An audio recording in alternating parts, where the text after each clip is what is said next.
Oh, shit. Here we go again.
Seconds left.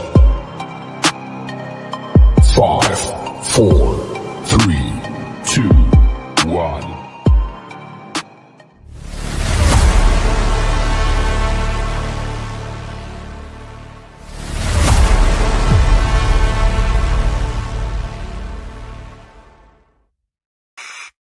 May I have your attention, please? May I have your attention, please? The show starts right here, right This now. is a message to all the haters out there. If you don't like what I do, but you watch everything I'm doing, you're still a fan. We breaking news again. Hog HQ Live, tell a Razorback friend. Hot Adam DP, the squad you can trust. On every platform, we never adjust. From the hills to the streams, we the Hog Dream Team. Dropping Razorback gems, y'all know what I mean. Heart with the insight, sharp as a tusk. Adams takes heavy, break the mic in the dust. DP in the cut, stat sharp as a blade. Talking hoops, talking football, every play gets made. Razorback Nation, call it Hog Vibration. On Facebook, YouTube, even Twitch sensation. Instagram scrolling, X marks the spot. When the pigs hit the field, we reporting the plot. Hog HQ Live, breaking news worldwide. Razorback pride, we'll never divide. From the palace to the streams, every sport, every scene, we the Hogs, we supreme. Living out the dream. Hog HQ Live, breaking news worldwide. Razorback pride, we'll never divide. From the palace to the streams, every sport, every scene, we the Hogs, we supreme. Living out the dream. DP crunching numbers, Adam setting the tone.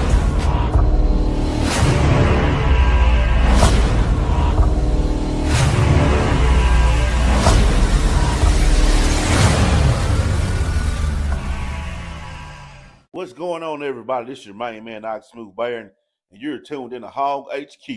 Woo! Pig Sue! Wee! Go Hogs! Yeah, we back. It's Happy New Year, ain't it? Is it? Are we? No, we were on last week. It feels like it's a new year. There's a lot been going on. Yeah. As you can see, your screen is not wrong. It's two of us tonight. Matt is out. He will be joining us and be in the comments tonight. So once again, let me do how I always do.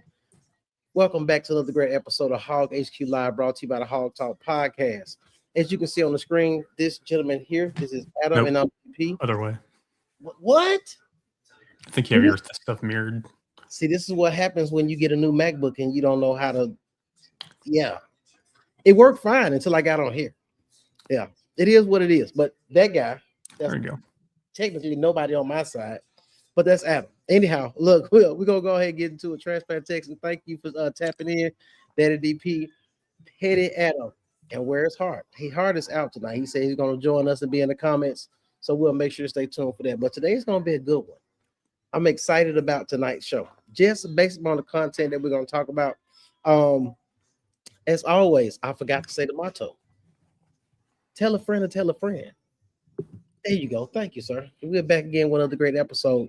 Like, subscribe, and share. Make sure y'all hit that YouTube and let everybody know that we're going live over here. Hit the notification button so anytime we do go live, you do not miss the content. Adam, it's been a great week. New shirt alert. New shirt alert. Tell a friend to Tell a friend. Tell a friend. How many colors can they get this in? That's a nice shirt. 1, 2, 3, 4, 5, 6, but there's 1, 2, 3, 4, 9 different styles you can do. Oh, so that's neat. I like that. Okay. You know what? I think we need to do a when it come around to duck season, deer season. We need the camo Arkansas gear. I hadn't thought about that one. Yeah, man, you got to get the people what they want, man. The great state of Arkansas. Shout out to Real Tree or somebody if y'all want to, hook us up with a camo deal. There you go. Sponsorship live. Ryan, thank you for tapping in with us. Brandon, any update on Simmons from Auburn? Hart is here watching us on YouTube. All right, cool. So he in the building. We'll get to Simmons from Auburn. Hart, if you got any extra intel on that, you can also tap in when it's time for that. But I know Adam will check up on it while we're going through the show.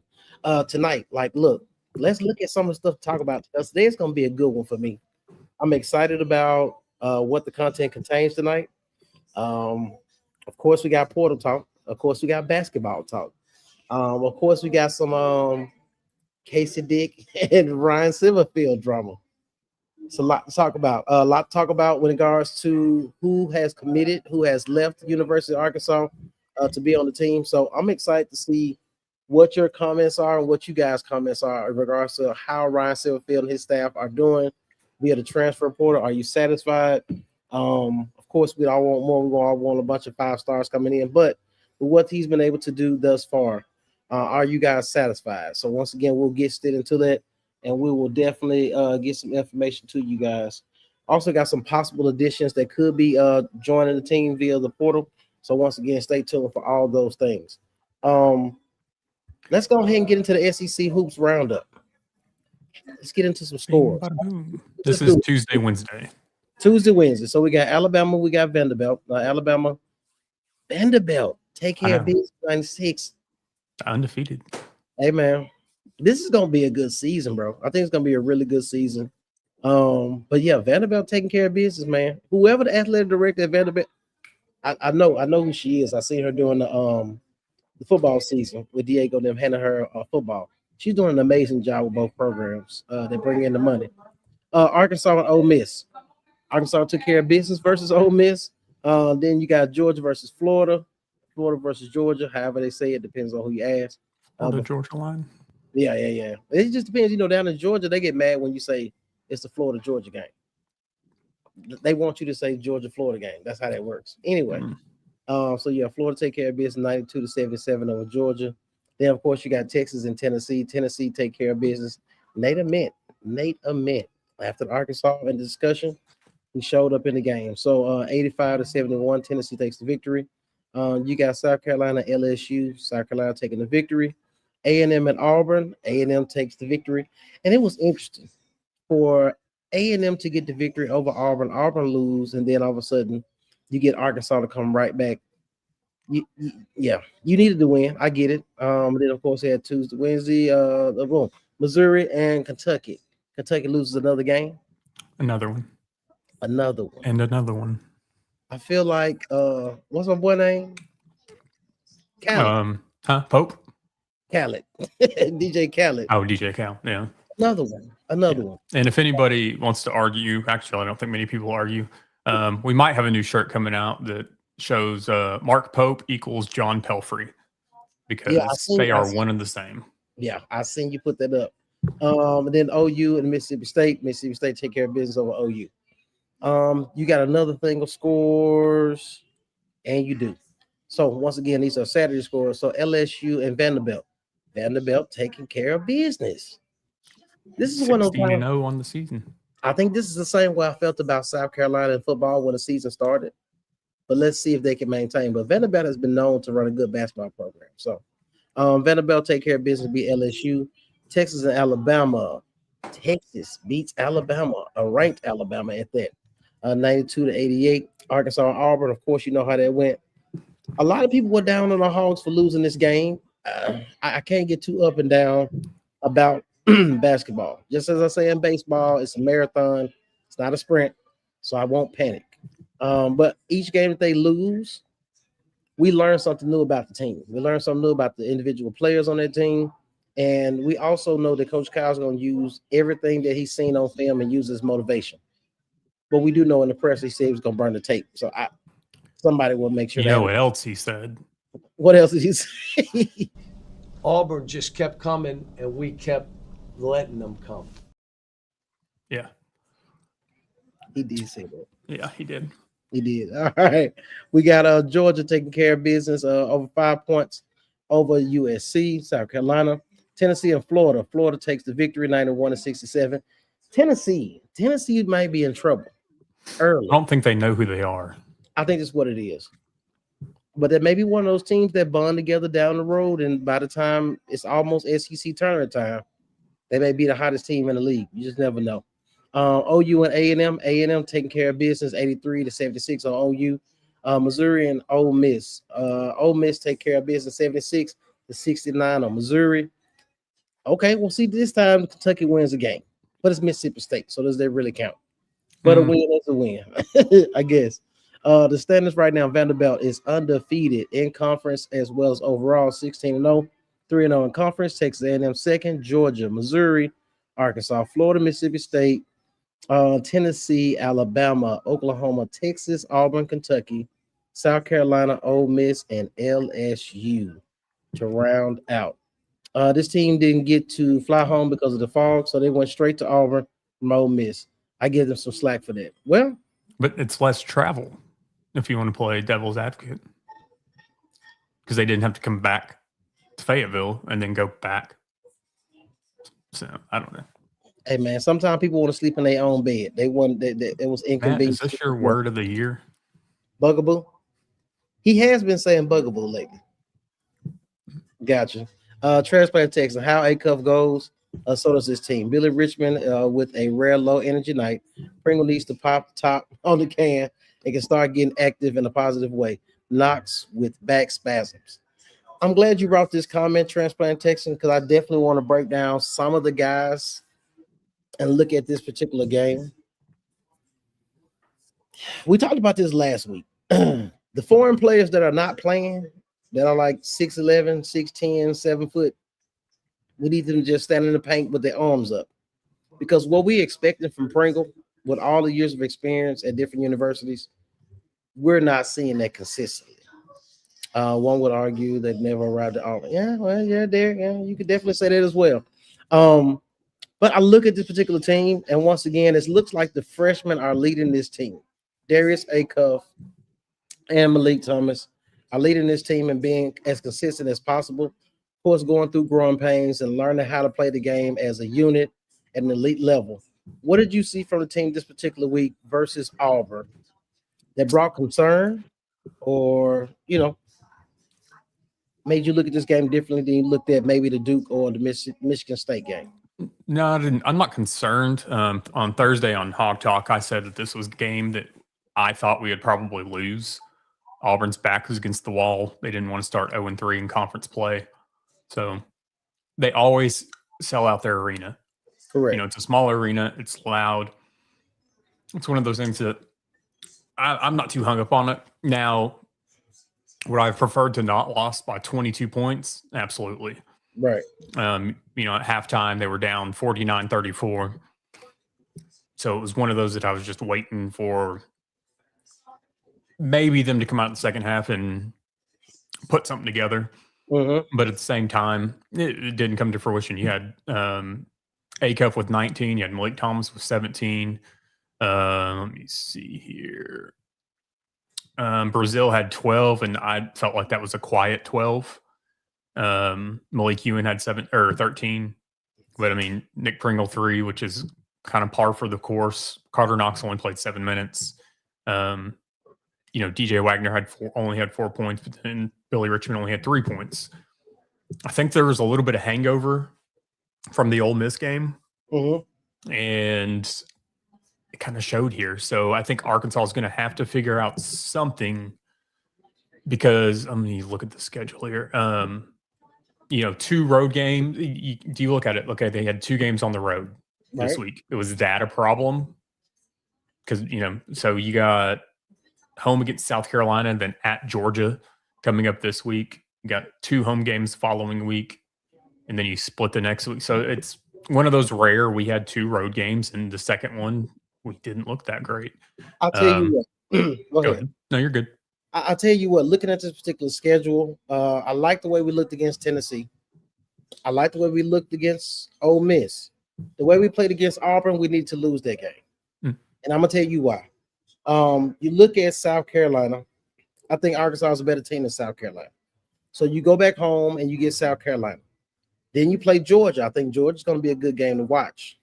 Definitely, they got a lot of athletic guards and some bigs who can really make some hoops. So I'm excited to see what that looks like.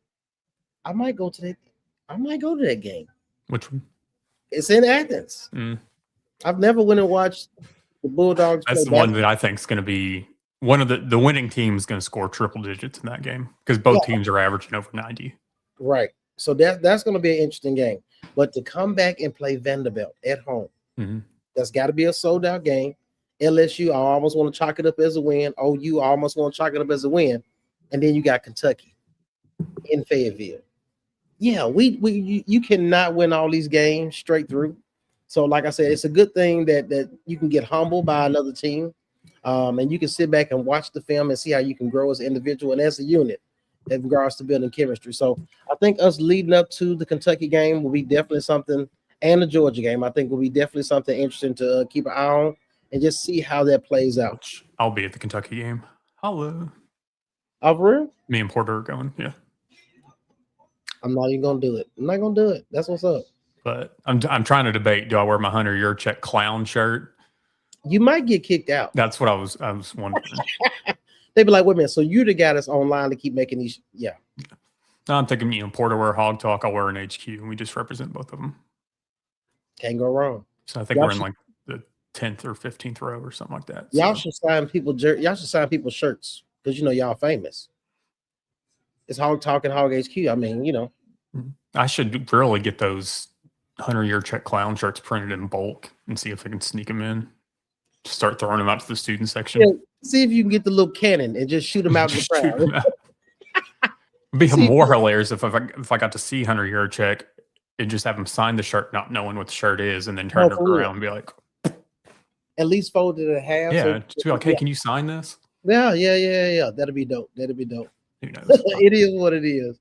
But looking at this particular team, when you watch them play this particular week, is there anything that you saw that stuck out to you? I kind of looked at the minutes played, the plus minus of some players to see how effective they were when they got in the game. That was underwhelming for me, to be honest with you. They were never in this game. I mean, it's one that I'm not gonna like. It's kind of like Cal post game, burn the tape with my team, whatever. Like, this happens. Yeah, it's not the first time that has happened. So, I mean, yes, this season, but this is something that, how do you bounce back after this game? What are you going to do against South Carolina on the 14th, 8 o'clock, SEC Network? I think that's a game that you come out and kind of show that, hey, this was a fluke. Come in and punch South Carolina in the mouth. Don't be looking ahead to Georgia, but just come out and work on the crap that you need to fix, because, I mean, we still don't have an inside presence. No. A lot of games. Right. And then, we talk about however Billy Richmond or Acuff or whoever plays, I think it's something that a lot of our success or failure as a team, I think a lot of times goes to on how well Trevin Brazil is playing. And he's that spark at times. Yes, we get it from Acuff. Yes, we get it from Malik Thomas. But there's a lot of times that we kind of the tone that Brazil sets kind of sets it for the rest of the team too. Because Right. there was one spot, I don't remember if it was in the first half or the second half. But trying to remember which end of the court. Anyway, there was a loose ball and Brazil just kind of jogged towards it. Auburn just ran up and got it. And I'm like, if this was any other game that Arkansas had been in it or whatever, like Brazil's diving on that ball 9 out of 10 times. Correct. Him just looking at it and kind of jogging towards it, that right there told me, like, y'all are checked out of this game. You're now done. that same motion of action was the same thing I seen when they played Duke and Boozer was taking it full court. And once he got hip to hip with the defender, Trevor Brazil just watched Ewan just walk with him. And he could have easily stepped in front of it and deterred him from getting an easy bucket. But he got it a +1 and ended up getting a timeout. So it seems like Trevor Brazil is he's an emotional roller coaster. Mm-hmm. And I think it's beneficial for him to be very much consistent and be a leader and speak up. And one thing I would love to see, I looked at the minutes played. It was DJ Wagner. Mm-hmm. It was Wagner. 30 minutes, 4 points. Dog. Dude had a triple single. You in here looking like Draymond Green. Like you got to get some points. You got to make your plus minus really count when you get a chance to get in the game and take over. It's going to be a time where we may end up going 3 guards at one point. I wouldn't mind Carter Knox sitting and getting healthy. I don't want to see Carter Knox to Kentucky, to be honest with you. I don't have to see him. I really don't.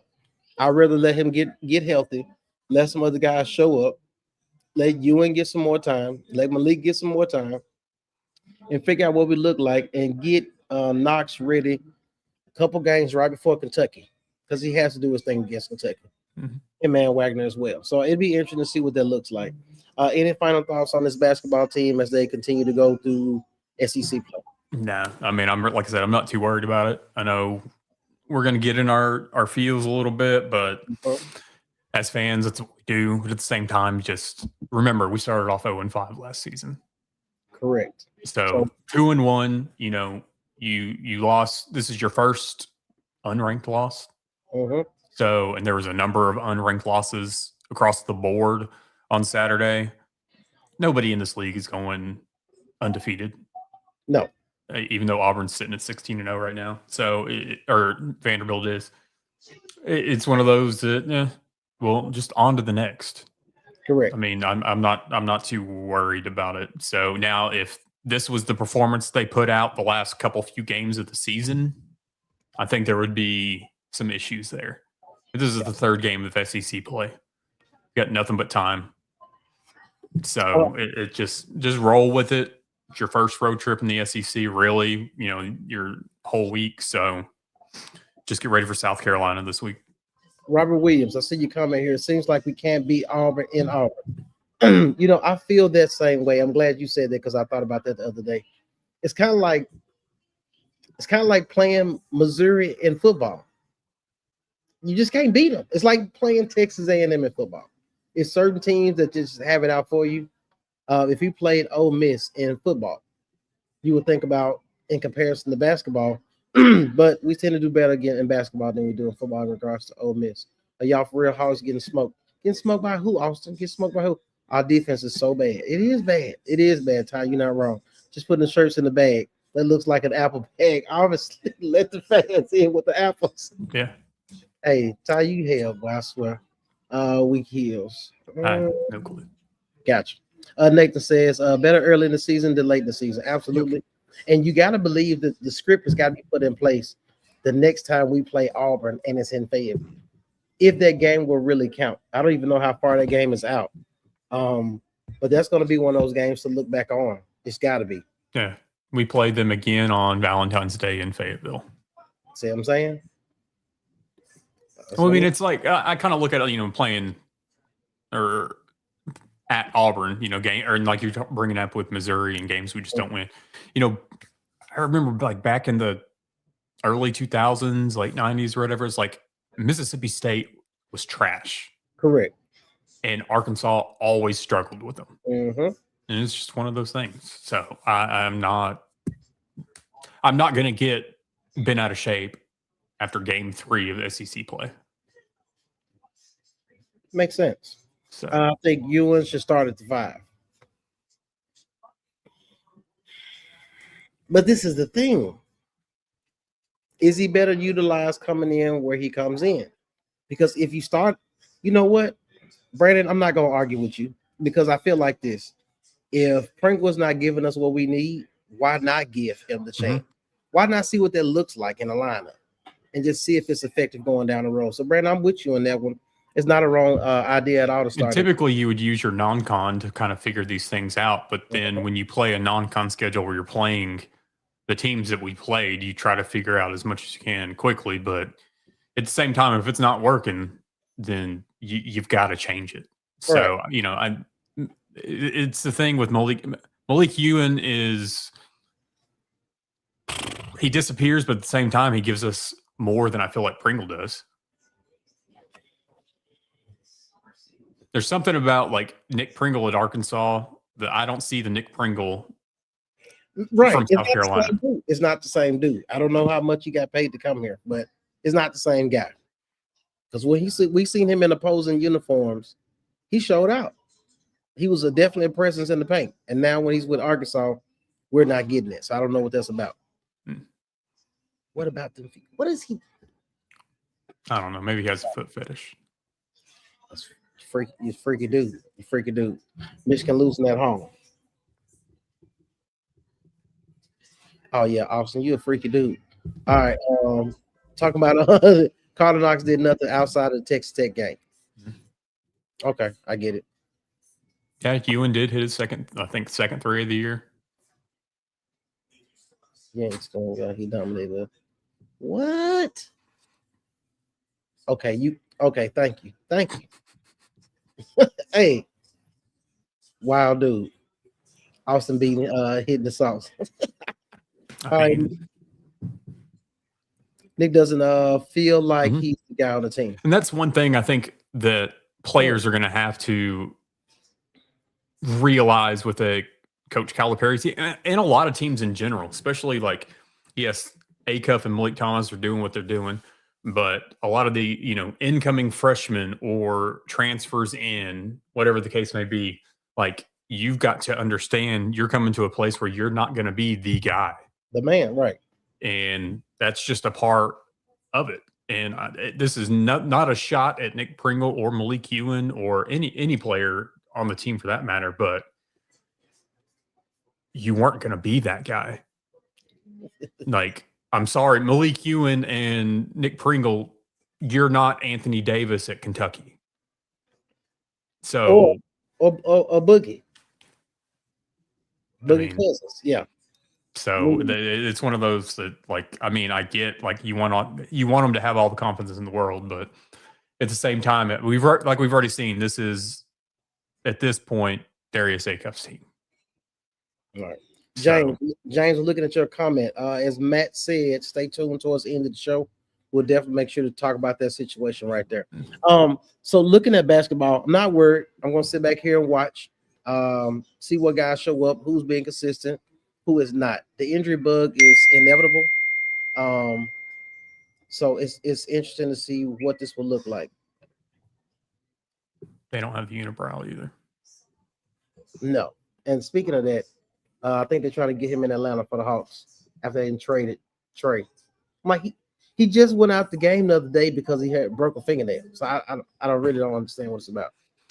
I wouldn't invest any money in him. I just want to know how in the world they traded Trey Young for some pocket change. And that's not a shot at CJ McCollum, but they traded Trey Young, and I think Trey Young is washed. Yeah, he's going to get you points, but he's not a winner.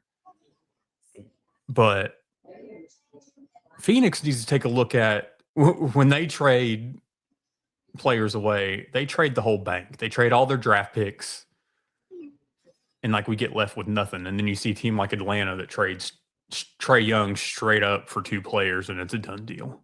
Well, Atlanta is horrible in football and basketball in regards to how to properly run a team. Yeah, they just do it. They had Grady Jarrett on the Falcons for years. A stellar guy and a defensive line, came from Clemson. made noise everywhere he went every single week. You had to plan for him. They sat there and didn't build around him on the defense. They traded him away to the Chicago Bears. Now he's in the playoffs. It's a curse. It's a curse in Atlanta. So when people say situations, Atlanta had their chance to get John Harbaugh, and he's going to end up in New York. Yeah. Or Green Bay if Matt LaFleur gets let go. Oh, he got fired? No, he hasn't, but they're talking about moving on from him. No. I'm talking about Harbaugh got fired. Yeah. Why did he get fired? Because they lost. To who? The Steelers. Oh. It's one of those things. If you know that if Pittsburgh had lost, Mike Tomlin would have been sent on his way too. If Pittsburgh lost, which we didn't, Mike Tomlin would not have been fired. And I'm gonna be honest. Okay, mutually agree to part ways. No, fuck all that. This is the thing. Like me and you talk trash to each other because we partners, but we got rival teams. I am embarrassed at the Baltimore Ravens. Shame on you guys for firing Harbaugh. Like, who do you think you are? Like, why would you do that? Well, here's my thing. I don't necessarily agree with it. So I was asked, I think the day before that game, if I could would I choose John Harbaugh or Lamar Jackson if I had to pick one? And the way I looked at it was, if I have 7 to 8 more years of Lamar Jackson, I will take Lamar Jackson. 7 to 8 years of this Lamar, like at this level, Lamar Jackson. Okay. I would take Lamar Jackson. Over the last several years, I mean, there's been a lot of things that John Harbaugh decision making, like, the game before that, not playing Derrick Henry in the fourth quarter. There's a number of things that I'm just kind of like, I have nothing against him. It was just one of those that there was something that needed to be changed, and he wasn't going to move on from Baltimore's defensive coordinator, Zach Orr. And I feel like he wasn't going to because he's a former Ravens defensive player, but Zach Orr is not ready for that position.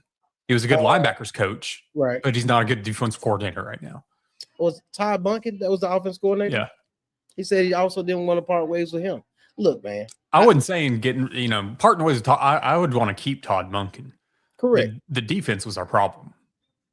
But, now we're looking at, okay, so we've interviewed the Seahawks offensive coordinator, Clint Kubiak.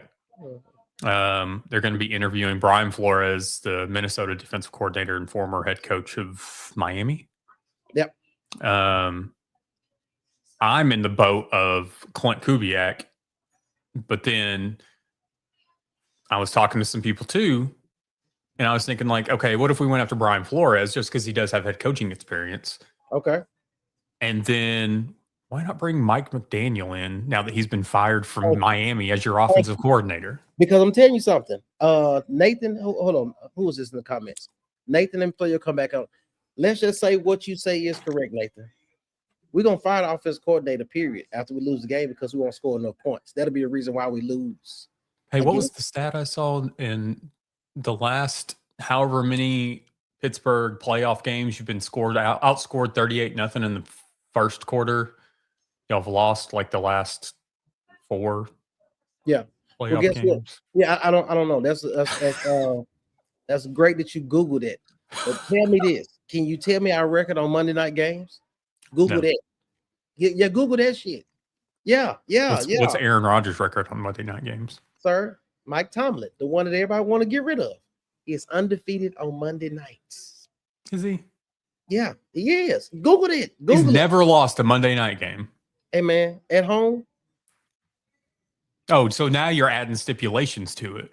I'm just giving you the facts, sir. I don't even know why I'm arguing with a motherfucker whose team is at home. Y'all don't even have a coach. Why am I arguing with you? You know what? Because Omar Epps is your coach. Because you're doing that thing that you do where you being petty AF right now and give me round up. I'm not messing with you, dog. I'm not sure? Is DK Metcalf coming back? He is back. He may punch somebody in that game too. I don't know. No, because you're at home, so he's not going to punch one of y'all's fans. There you go. Plus, all our away games look like home games. Hey, and you know what? Shout out to Caleb Williams last night. Oh, yeah, for sure. Caleb do the thing. Fingernail polish and all. He finds a way to get it done late in these games. You cannot allow him to stay in this game. Okay, so if you were – this is our last bit for the NFL talk. Mm-hmm.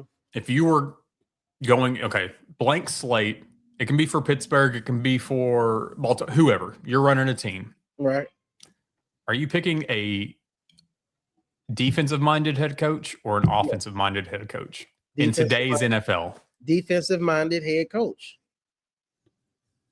The same thing I would have did with the Razorbacks.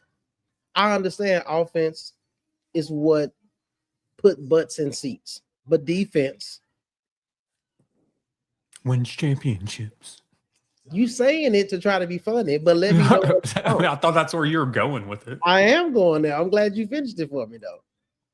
Look, when you look at the college football playoff, I just want you to know all the teams that made the playoff deserve to be in the playoff.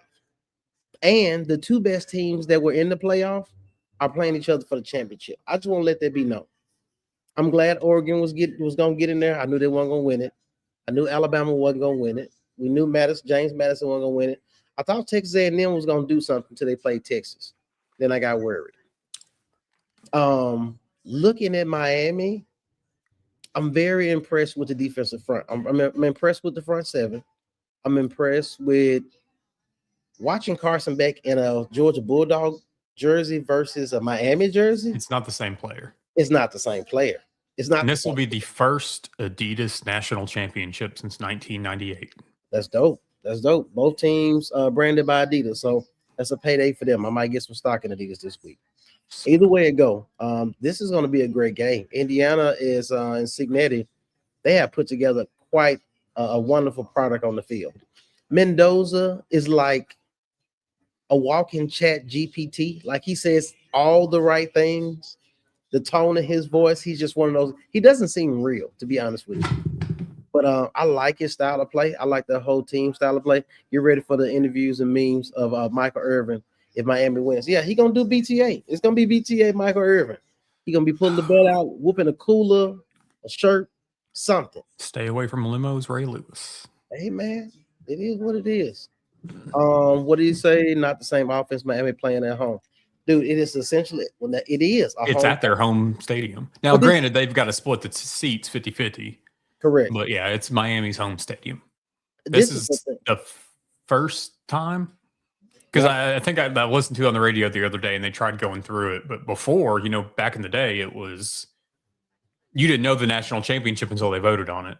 So you could say that this game was for the national championship, but this is like the first time. I mean, outside of professional sports, this is like the first time it's happened or whatever in college.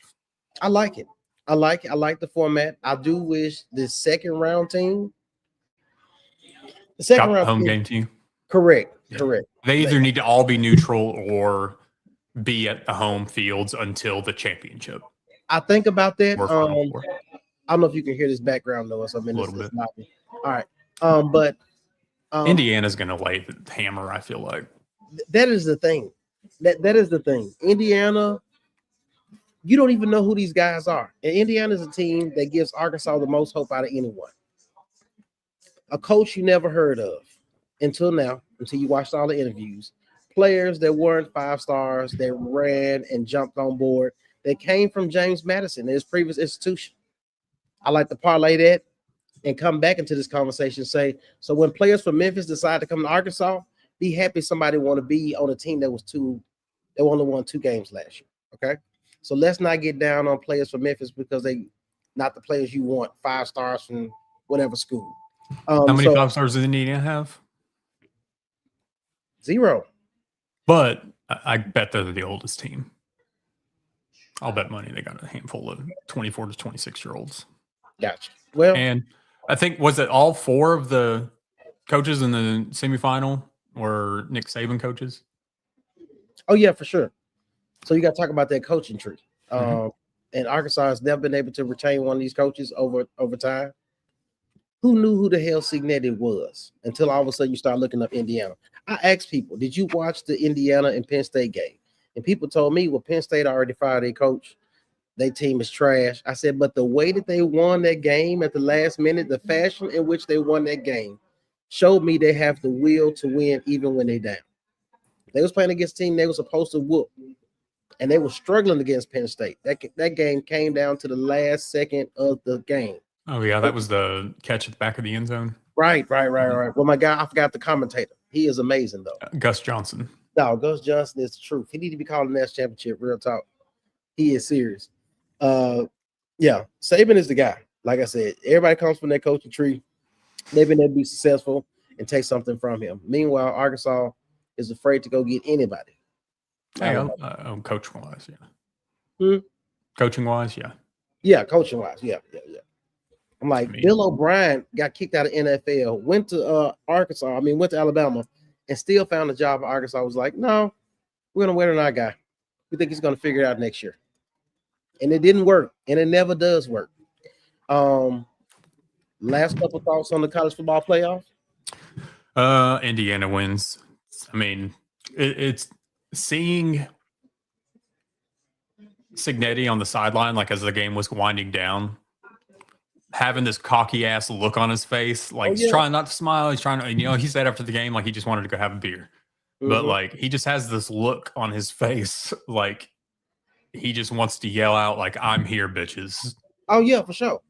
Hey, he gonna talk his trash, and I love it for him because, like I said, I think he wouldn't have sat on the set during the interview and was like, "I'm sitting here because I know we're gonna be here next year."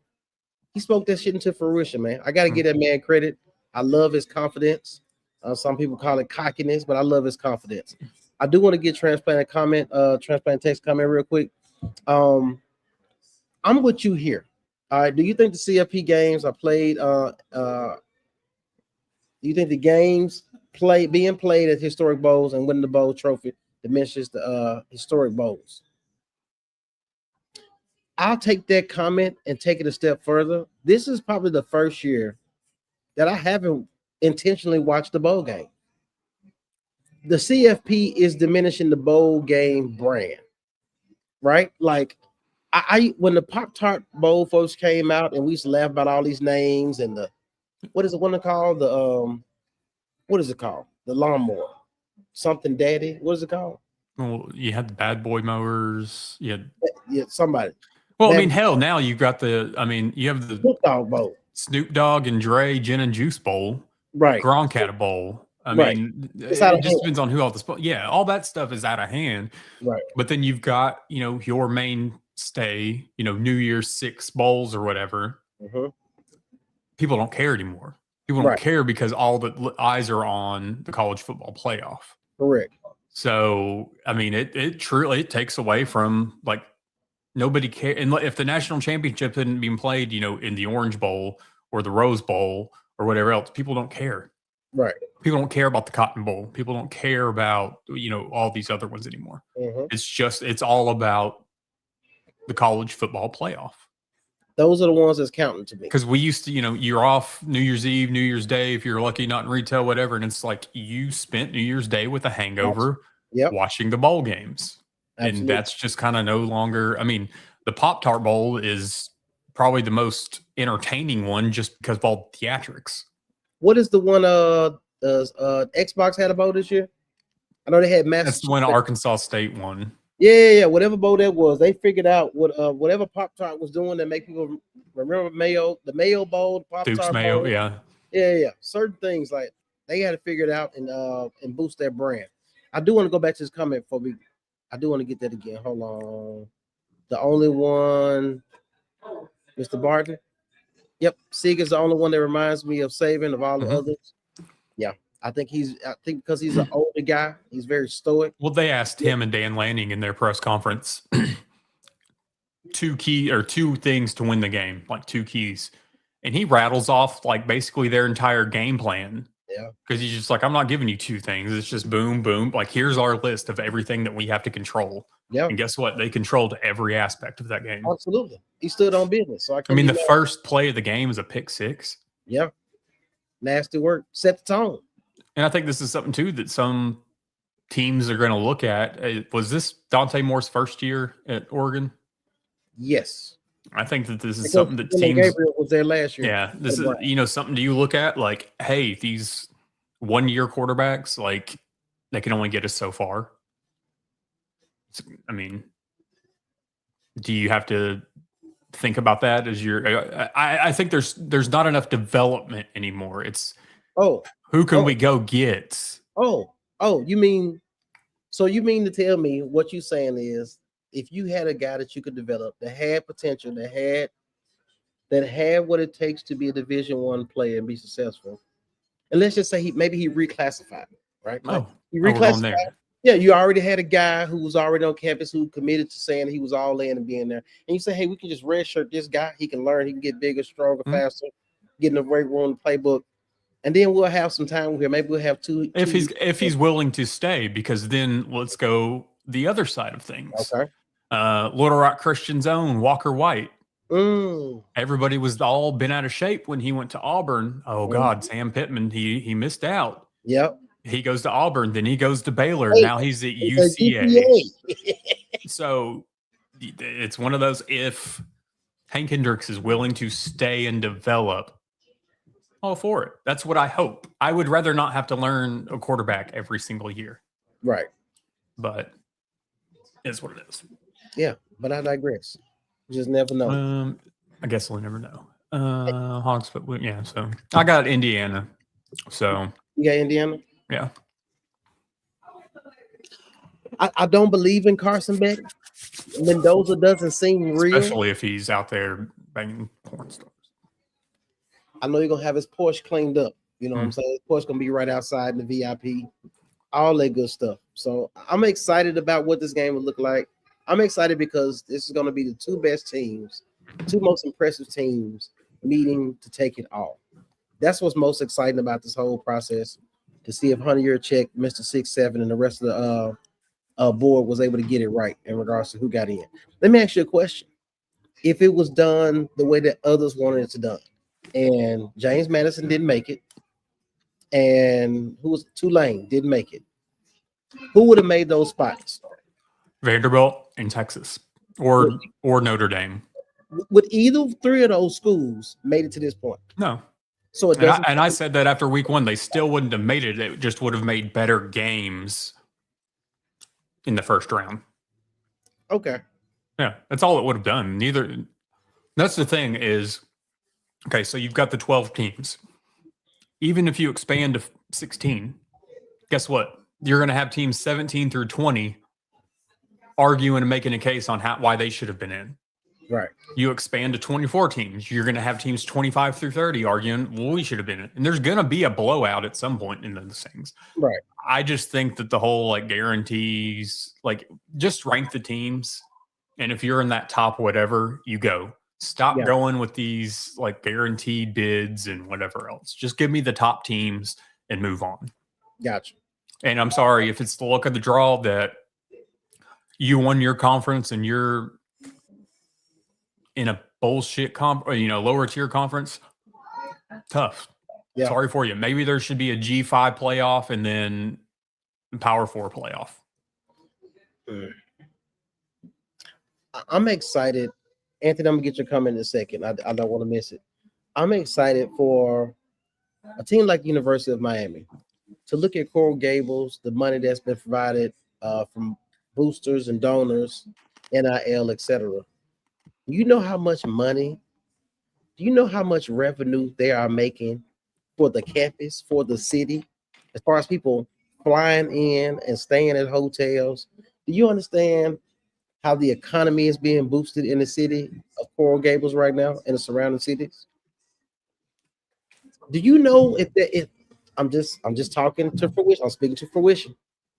If Arkansas made the playoff and potentially made it to the championship game, do you know how much money will be flooded into Northwest Arkansas? Living arrangements, restaurants, everything will be triple in regards to making money for the year. Now everybody wants to be invested in this football team because they understand what it brings when you win like that. So I'm excited about that. Anthony, I'm gonna get your comment. Said I'm pulling for Miami. The way Big Ten people are acting like the SEC is trash now, it's gotten ridiculous. People don't want to admit it, but this conference has gotten too hard to win in. Adding OU and Texas long-term in football is going to only make us cannibalize ourselves. And that's what I've seen. This is one year I've never heard people say SEC. Yeah, we was. I think people are done with that. Yeah, people's looking like I don't even like Tennessee. I don't even like Texas A&M. Like, if my team didn't make it, then we just didn't dare make it. Matt said yes. I think they have diminished the bowls. Duke's Mayo Bowl. Yep, got it. My brother say lost their luster because of the last game. Talking about yeah, I got you. Ty says Pittman and Siegs have a beer aren't the same. No, they are not the same. If you ask me and Sieg is sitting across from me, I think he's taking a shot of scotch. I think Stignetti's drinking Stella Artois or some. Hell no. And Pittman's over here with Bush Light. Right. Or Pabst Blue Ribbon. Speaking of players reclassifying. Oh yeah, see transplant text. I'm glad you stay up on what's going on. Yeah, we can move on from the college. Let's go ahead and get into it. Oklahoma's standard of bringing in developing quarterbacks. The thing about that is those players who have been going to Oklahoma from what's my guy out west, USC. What's his name? Riley. Lincoln Riley developed these guys in 1 or 2 years to go to the NFL. So any player who has committed to Oklahoma from high school, I don't believe it. The ones that transferred in, they're the ones I'm watching. All right, let's go ahead and get into this conversation that has been going about that in the Razorback space. So, all right. Yesterday, this tweet came out of nowhere. Casey Dick, coach of Fayetteville High School. Disappointed in my university's approach to the recruiting process of a high school athlete. Situations like this are not good for high school athletics or the sport of football moving forward. Razorback football and Ryan Silverfield will not be welcome in our facilities. Yeah, I saw this, and of course, everybody's like, what's going on? What is this about? What's he done? My mind goes to last year, whenever it was that the Texas high school coaches were kind of coming out against Coach Pittman and Arkansas staff not wanting them back in their building. Right. Of course, we all didn't know. Then, yes, we came to find out a little bit later. It had to do with Fayetteville's quarterback, Hank Hendricks, reclassifying to 2026. And he will be enrolling at the University of Arkansas in May. So this all just said that Casey Dick was left out of the loop. And my takeaway from all this, and like I told y'all in our text yesterday, and folks, if you've watched the show at any point in time, and especially after losses and whatnot, I tell a lot of people that during heated moments, especially games, sports in general, or life in general, don't immediately go to social media and start typing away on your keyboard. Or if you're going to type it, put it down, breathe for a little bit, go back and reread it, and then decide if you need to hit send or not. Hermel was always say, don't press send. Yeah. This was a prime example of not pressing send. Correct. Now, this is interesting to me, right? Transplant Texas knows what's going on. Okay, so boom. Case owes the opportunity to have Hendricks to Sam Pittman hiring his daddy. See, that sounds like, what's the word called? When Deion Sanders had his son. Oh. Well, LeBron James said, oh. Got you. Putting your son on the staff. I get it. So this is what's interesting, putting the dad on the staff to get the kid. This is what's interesting to me. I just want to go on record and say, Casey Dick, I don't feel like you did anything wrong. No. I feel like Casey Dick, like most human beings, felt betrayed, sideswiped, right? As if someone pulled the rug from under his feet. He had an emotional response that some human beings do. The beauty of that situation is he deleted this. And screenshots last forever. Right. Yeah, screenshots last forever. But came out with this particular response. Yeah, did this off the screen. Regarding a post shared earlier, I want to be clear that my responsibility as head coach is first and foremost to my student athletes. My priority has and will always be to put these young men in the best positions to succeed, both on the field and in life, and that commitment will never change. Earlier today, I reacted emotionally to information about decisions involving some of my players that I was not previously aware of. I take responsibility for addressing those feelings publicly and for any confusion that may have caused, and I look forward to our follow meeting with Coach Silverfield. I love the state and the school. My response was never rooted in resentment, but in a deep sense of responsibility to advocate for the young men I am entrusted to lead. I will continue to support the Fayetteville program in this community. We look forward to seeing more Purple Dogs. I've got that banner there. Become Hogs in the future. Yeah. And I know there were some people in the comments of that calling him out for saying like it was AI. And me being me, I copied and pasted it to a few engines to see how much of this was AI. And most of it said that it was something basically like he probably typed this out and then threw it in something to clean it up. Like you can throw in a bunch of words to Chat GPT and say, make this better. And it's going to make, it's going to whatever. But at the same time, I mean, maybe his boss called him and said, hey, no, don't do this. At the same time, this is a situation that we've all been there. Yep. We've all put something out there, whether it be a comment or a post. I mean, I know we poke fun at, I like to call it dirty deleting because we see a lot of people do a lot when, make a post and delete it or comment, whatever. This is something that happens every single day. It's just when you're in this position as a head coach, you can't do this. Right. But at the same time, we see coaches do this stuff all the time in press conferences. Yep. When they get heated, they say things, whatever else. So, you know what? He was frustrated for not being privy to what was going on, especially when it came to his quarterback. I'm not mad at him. I mean, yeah, it was a bad look, but at the same time, guess what? Next year we'll forget. I mean, this will be forgotten about by the summer. Absolutely. And if you're a head coach that you had to plan for this being your quarterback for the season you're going to be preparing for this summer, and now your plans have changed. So it is what it is.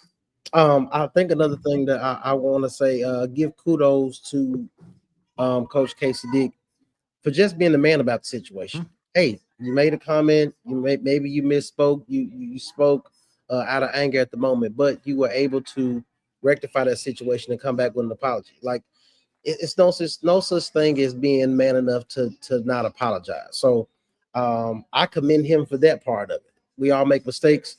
He was willing to go back in and do what was right and create that line of communication between the university and the school. It seemed like he cared more about winning this year than a kid going to be a Hog. Hey man, that's what we get paid to do. Some guys earlier talk about DP's feet. He shouldn't have had 6. 100%. Hey, there's sometimes, Buster, don't hit send. There you go, Buster.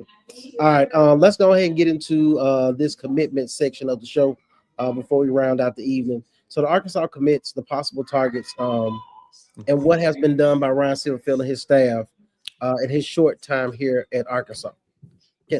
I know we're going to go through the names. I know you got a list of all that good stuff, and we'll go through. He got my vote. He got my vote. Look. No, I agree because I've said this on Hog Talk, one of the shows last week. I've said that I'm not going to give my full opinions until I see what product is on the field. Right. But point blank, period. The players that are coming into this program under Ryan Silverfield are heads and shoulders above the players that previously were coming into this program under Sam Pittman. Correct. So just based on that, he is getting players. He is making a bigger splash than we have seen in the previous several years. I mean, yeah, here and there you get some players, but as a group, right? The players that he has coming in here are, like I said, heads and shoulders above what before we're sitting here arguing about, oh, here's another D2, oh, here's another JUCO. Right. And now it's North Carolina, it's Michigan, it's Clemson, it's Oregon State, it's USC. I mean, it's all these guys that are at Power 4 programs. Mm-hmm. So, Boise State, I'm looking at the receiver. Oh, yeah, Boise State today, yeah. So, new additions? Let's just get into it. Chris Marshall earlier today, Boise State, Texas A&M wide receiver. Ben Bogle, linebacker from West Virginia, and he's making a splash because his picture, he looks like Lord Farquhar from Shrek. Oh, it's a dude. I'll tell you about him off air. It's a dude. It's one. The music industry today is so wild. Is it the little white dude with the Yeah. Yeah, that's who it looked like. That's who it looked like. I didn't know if you was on that, but yeah. I thought I've sent you some of his videos because, like, he's got one with this chick in the kitchen and she gives him the muffins. He's like, "Where'd you get these?" And she's just like, "I got them from the muffin guy." Man. Right. He's like, "You got them from the muffin? You know I don't fuck with the muffin man." Right, Yeah. right. That's That what he guy. looked like. Hey man, I love that. Let's see what else. Might have to put that boy on the shirt before you get on the field. Let's see where my list go. Yes, Ben Vogel, Ian Williams, D-back from Memphis. And I think Matt told us earlier, and he can confirm in the comments, he was told should be getting 7 Memphis players, and we are at 7 Memphis players. So, yeah, I know we've had the jokes of Memphis West and all that. So, I don't know. And just popped up, whatever. So, yeah. So we've added a few more players. Then let's see. Names to watch, which Matt talked about these previous week. I'm just going to reiterate some of the names that are still out there that are names to watch for Arkansas. You have Isaiah Horton, wide receiver from Alabama. Yep. Ricardo Jones, DB from Clemson. Thomas Collins, D-line from Oregon State. Iverson Hook, wide receiver from UAB. And this one is still a question mark because of where we're at on how many defensive backs we've gotten. And then the 7-7 with the Memphis thing. But Chris Bracey, a D-back from Memphis. That one's still up the air. And another name that is out there that I've heard, I've read, and I have a feeling about is somebody that's potentially going to be circling the block from the University of Michigan. Metcalf. Yes, TJ sir. Metcalf. I have a feeling that we will see him back in Fayetteville. Yep. Him with Coach Wilson. That's a nice So I see that happening. We'll see if it does happen. But at the same time, like I said, I mean, all these guys, I mean, it's like we just said, the name, I mean, Memphis, New Mexico State, yes, Michigan, Memphis, Boston College, Oregon State, Louisiana, Coffeyville, USC, Virginia, Alabama, Auburn, North Carolina, Kentucky, Baylor, West Virginia, Cincinnati, Tennessee, Tulane, Clemson, Maryland. I mean, all. So I'm not gonna drink the Kool-Aid. I'm not gonna go that far. Okay. This team will do better than 2-10 next season. Gotcha. But we'll see that. I do want to go on a couple players real quick. Roberson is now a Hog where he should have always been. So this young man right here, this offensive lineman that's out of Wichita Baptist. Washita Baptist. Look, this is one of those guys. People look at that and say, well, man, he went to a lower level school. He is from Warren, Arkansas. Mm-hmm. So he's yet an in-state guy. We're keeping in-state guys inside the state. That is a guy who, with the proper training and development, could turn into a damn draft pick. Let him get here 2 years and see what he does. He could be a draft pick. I also want to look at some of these players because I'm one of these people that you showed me all these little videos and they with the little football and all that. That's cute. I get it. But I actually look at videos on these players. And there's a couple players that I'm interested in. Braden Fuller, the quarterback from Angelo State. Now look, nobody knows who he is. I didn't know who the hell he was, but I watched this video. I'm looking at this quarterback room between AJ Hill, Hank Hendricks, KJ. This dude is getting certified arm slangers who can run the RPO. If you go take time to look up Braden Fuller from Angelo State, when I tell you he got wheels, I need to check out, see if he run 21, 22 miles per hour. Either way it go, I'm very impressed, even though it's at a lower level. I'm impressed with his swagger, the way he's able to carry a team. So I got an eye on him. I also the running back room. It's interesting. I'm still worried. I'm still worried about the running back room. I'm really worried. I felt like at some point we would go after one of the guys from Texas because damn near the whole Texas running back room left. So I thought we would go after one of those guys. We got a bunch of guys who have been splitting time at other places or waiting to be on the larger stage. You get an opportunity to be on the larger stage in the SEC with Arkansas. Either the guy from Michigan, Jasper Parker, or Sutton Smith from Memphis. You still got Braylon Russell. We want to know if Braylon Russell going to drop some weight. He's going to be an SEC first SEC back. First team SEC back, so we want to see what he looks like as a returning back. I think we got 7, 8 receivers. They ain't bullshit when it comes to receivers. They're gonna throw this ball. I like that. I like that a lot. The young man, Donovan Fapo from New Mexico State. Mm-hmm. I like him. I got a chance to look at some of his film and look at some interviews he had. Seems like he is a guy who's really locked in on football and just wants the opportunity.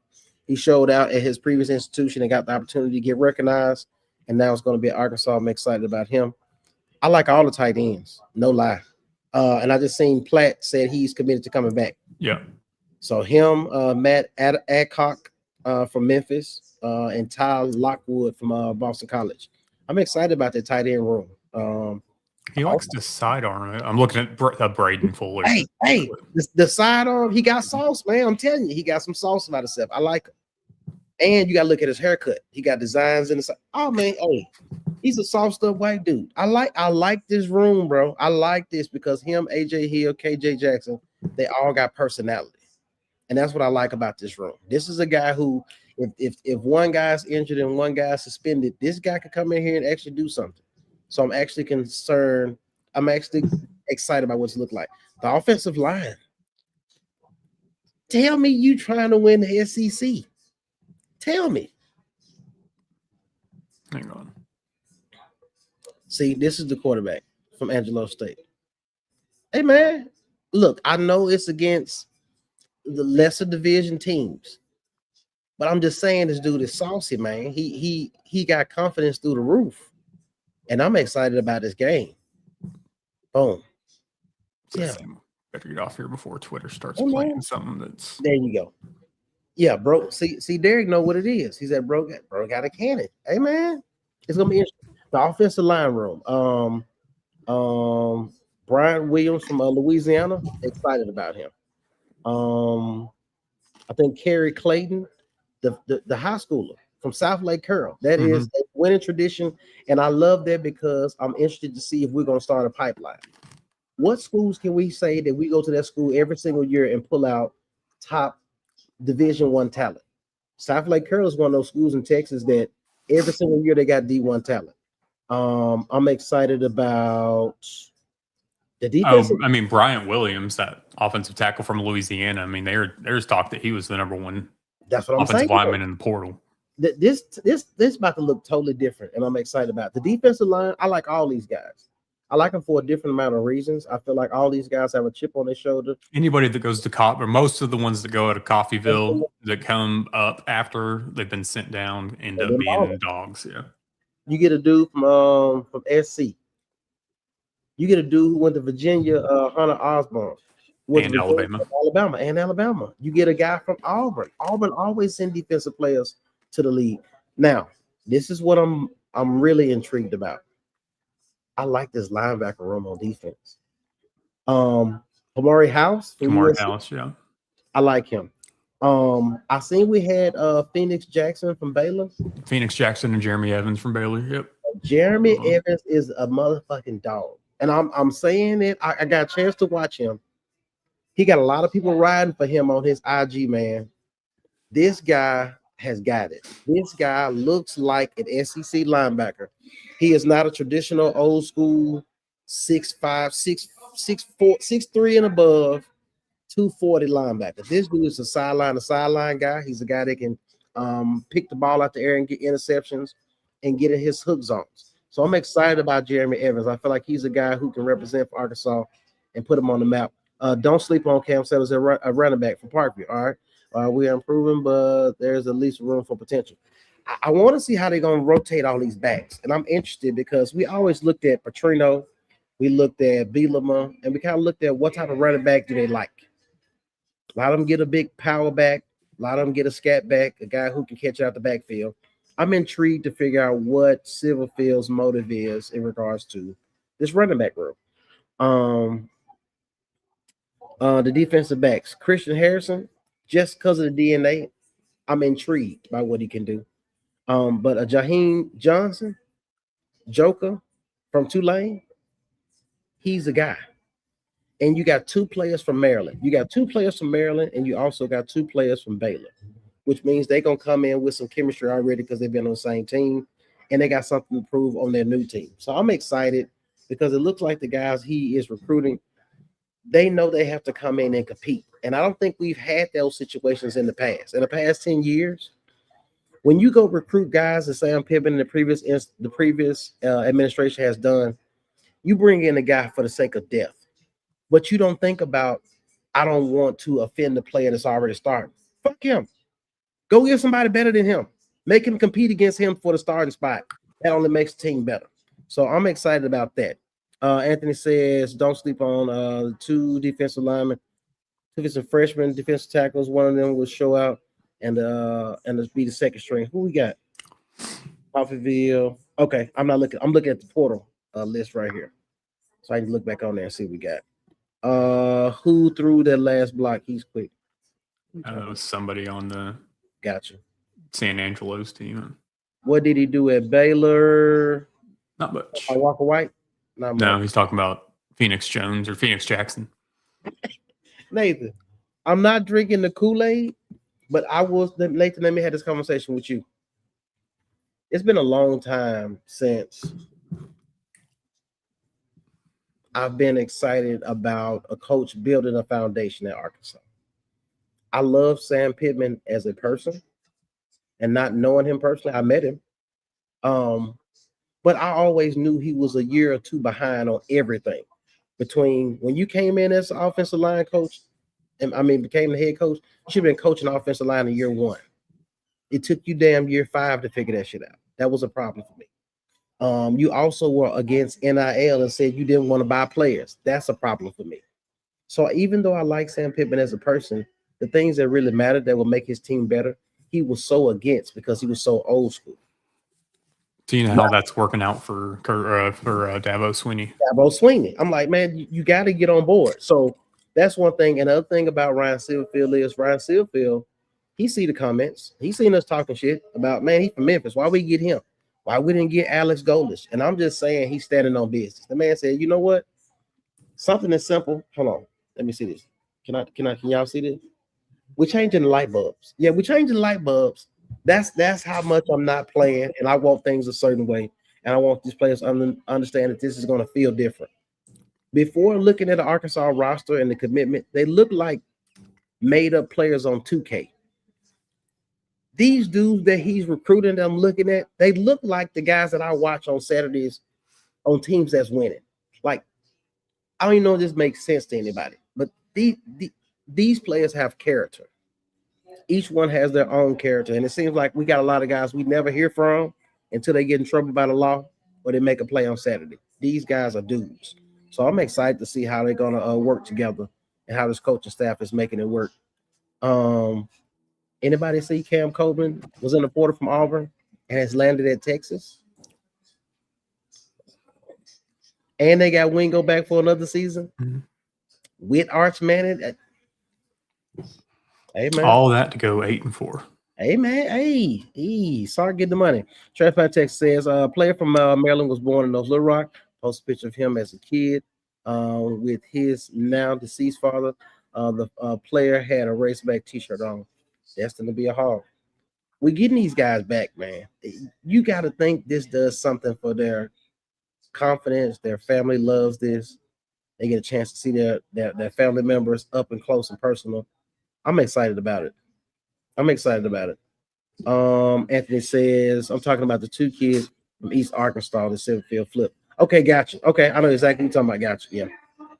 Excited about that. Dabo is clearly trying, get himself fired. That's what it feels like. Oh, well. So Chad Morris can be the interim head coach. It's all set up to happen, as well as Belichick and his girlfriend get into it, and Bobby Petrino will be the interim.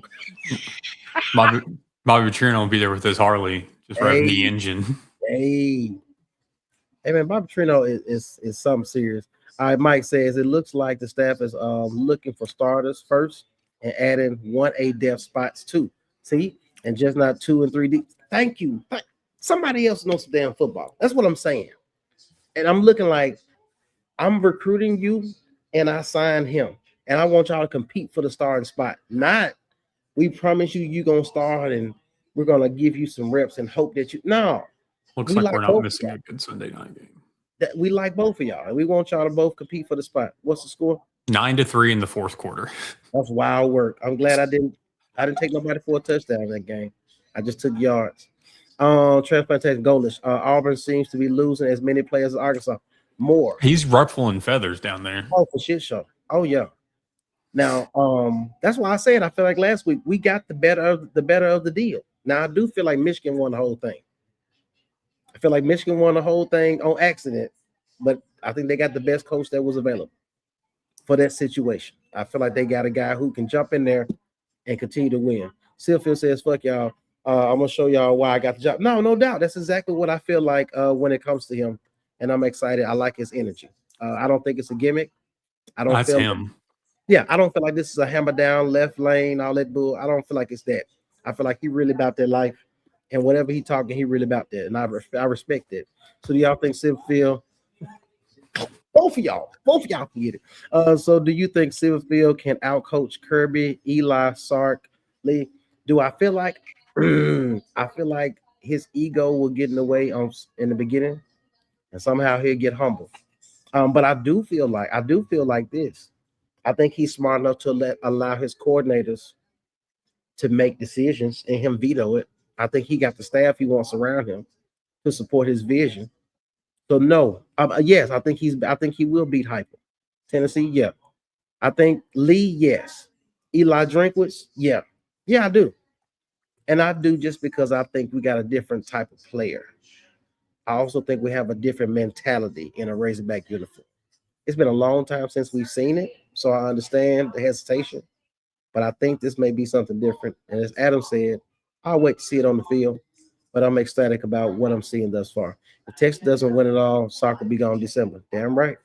They're paying too much money for him not to win it all with Arch Manning.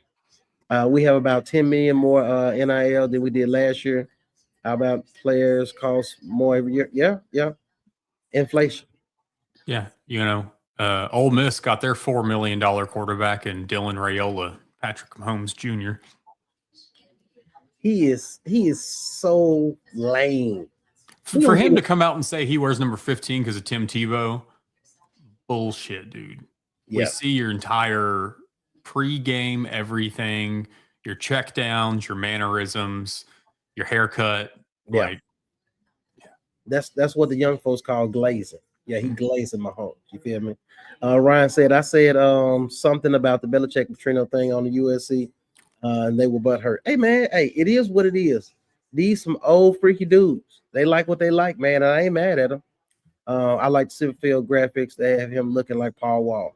We love to we just invite everybody to the picnic. I think it's KJ Jackson's to lose, but at the same time, I don't know. I mean, I think this is going to be truly an open competition. Nathan, you kiss my ass. Let me tell you something, Nathan. Hey, what flavor? There you go. What flavor? Whatever flavor you like. More Kool-Aid. I tell you what, Nathan. I'm just energized about what possibly could be. Now, of course, actually Flavor Aid. Sorry. Now, Nathan, as Adam stated, I do want to see what it looks like on the field, and then we'll have a different conversation around that time. I want to know is the spring game going to be vanilla? False. I want to know that. He said grape. He said grape. It's purple. Perp. It's the perp. But Nathan, I want to see the spring game going to look different. I want to see if he had a different strategy. I want to see. I want to see if one of these guys that we think is a starter is going to be pushed for his job, and the coach is going to allow it to go to the first game. I really want to see that. I want to see these guys compete, and we haven't seen that in a long time. So that's what I'm excited about more than anything, Nathan. Keep Hunter Yurachek away from the locker room. Hell yeah. He doesn't need any pregame speeches. Yeah, we don't need no pregame speech about the shit he on. Sark spending crazy money in the portal. Watch out, Bevo doesn't convert to wins. Yeah. And that's one thing that I made a comment last offseason that it would be hilarious if Texas Tech spending all that money. They spent all this money to go 8-4, but they got to the CFP. Did they play good? No, but they got there. But they got I think there. at this point, like you're gonna have to get like it's no longer bowl games like we've talked about because nobody gives a shit. Right. It's no longer getting to 6 wins. It's can you get to the college football playoff? Mm-hmm. That's gonna determine how long you're at a job. Gotcha. Is there anything we can discuss before we get out of here? I know we're running long this evening. But like I said, we spoke on the playoff, spoke on Casey Dick and Ryan Silverfield. Ryan Silverfield has to come out with a statement, which is even more gangster. Like, I'm not even responding to this shit. Like, Well, and it's like in a different group text. I told the guys, I said within a few weeks, I was like, there's going to be a statement that comes out saying that it was a misunderstanding.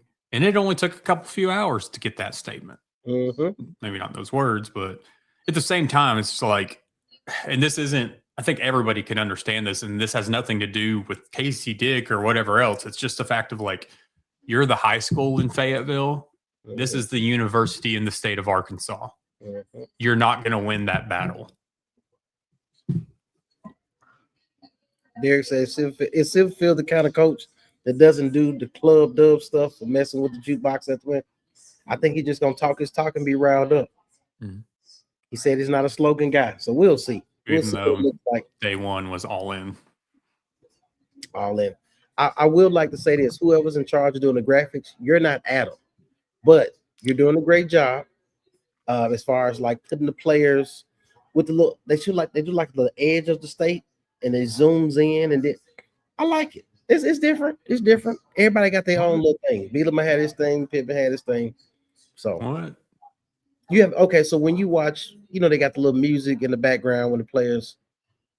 I got my hair done. Y'all got to see what I'm talking about. Y'all got to Google that. I got my hair done, and he swing his hair back and forth. Lord Farquhar looking at why? Look, yeah, that's what he looked like. So it's a video. She'll come with it. Hell no, that's wild work. That's wild work. That's not the video I'm talking about. But the commitment video where they hold the football and all that good. Yeah, Walker White going to UCA. Yeah, I know what you're talking about. Now, when they do the signing day stuff or whatever. Mm-hmm. Right. You know, hey, if they would, give me the software and the equipment they had to make that stuff, stuff's expensive. It is. Yeah, we remember Hog Island. That's why y'all got 2 and that's why y'all went 2-10. We said it before the season 2. Y'all don't even be putting out stuff like this. We did. Before we get out of here, Brandon says, what are some other names? We went through some, but I'll reread them. We touched on it last week. Here's some more. Isaiah Horton, wide receiver, Alabama. Ricardo Jones, D-back from Clemson, who, by the way, had 6 interceptions this last season. Thomas Collins, defensive line from Oregon State. Iverson Hook, wide receiver, UAB. Chris Bracey, D-back, Memphis. And TJ Metcalf, former Razorback, cousin of DK Metcalf. And what was his brother's name? Tevis? Tevis. Yeah. Maybe I want didn't he go to like App State or something? Yeah, I want both brothers to come back. Run back. Yeah. Once one of these quarterbacks leaves, go ahead and give me Kane Archer and Cash Archer. Yeah, just make it a whole family reunion. Because when you get 2 players or 2 family members from the same team, it pays dividends. Ricardo Jones going to Vandy. Okay, got you. Yeah. All right, sir. This has been a very entertaining show. We had a lot of things to talk about. Of course, the comment section was live, per usual. I see a lot of people watching us from Facebook. A lot of people watching us from YouTube as well. Anyhow, is there anything else we need to talk about before we get out of here, sir? Auburn just kept coming, and we kept letting them come.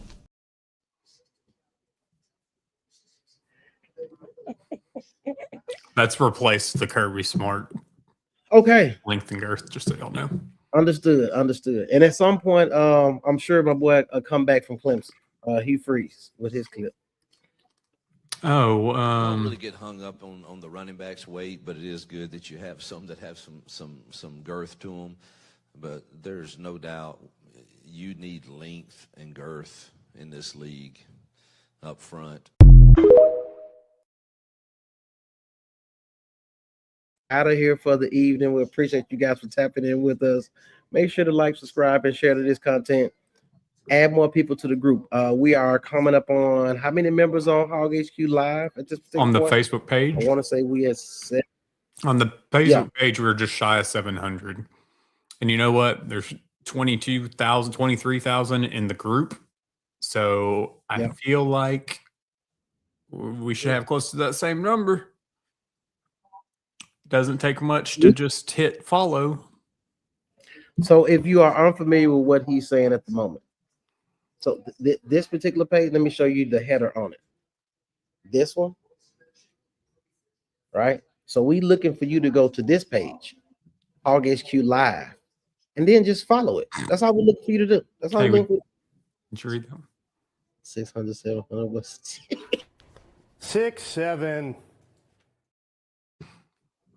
He'll never live that shit down. No, he's never going to. No, but you know, hey, just take a quick second, hit the follow. You do it with IG models every day of the week. So sorry we don't have feet pics for guy or Austin Looper earlier. Feetfinder.com. Merry Christmas and Happy New Year. Wait a minute. I gotta get her. Oh yeah. Yeah. Merry Christmas, Happy New Year. All that good stuff. It's about to be Valentine's Day. Don't forget YouTube. Exactly. Don't forget YouTube. Hey, there's your touchdown. Thank you. I just hit on the parlay. Thank you, Hunter Henry. Only 13 likes. Yeah, well, there's 132 people watching currently. So you don't see everybody watching at the different platforms because we don't streamline into one. One day, but not right now. Right.